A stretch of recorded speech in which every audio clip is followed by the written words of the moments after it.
says, do not love the world nor the things in the world. If anyone loves the world, the love of the Father is not in him. So this is black and white. Now the world here doesn't mean the environment. It means the evil influences of the world, right? So it's either you love God or you love the world. God says, you cannot two-time me. It's either me or the world. And then he says, more specifically, for all that is in the world, the lust of the flesh, the lust of the eyes. This is quite interesting. The word lust is common. We pretty know what it means. But in the original language, you know, the Bible was not written in English, right? And the New Testament was in Greek. This word lust, here, lust, for example, of the flesh, lust of the eyes. The word lust is where we get our English word epitome. The epitome, you've heard that word, you've used it before. So it's like saying, the be-all and end-all of my life. And so it's saying here, the lust of the flesh, it's like the be-all and end-all of my life is to satisfy my cravings. And that's not necessarily sexual. Anything that is part of our physical appetite.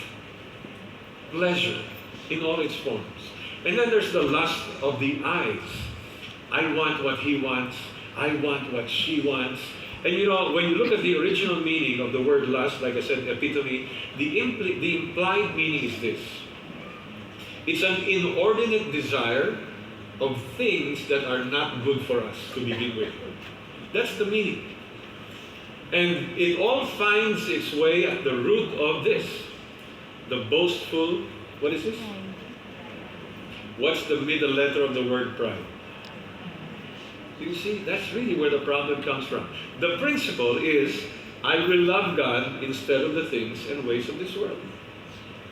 And when it comes to loving God, you and I know, again, based on the lesson of the Rechabites, their integrity, is loving God, the bottom line is really obedience.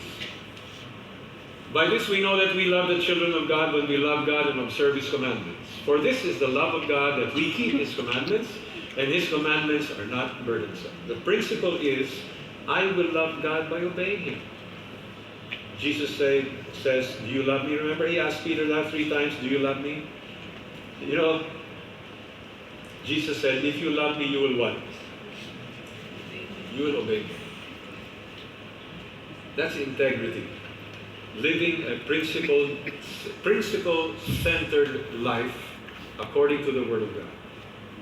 At home, outside the home, anywhere we go.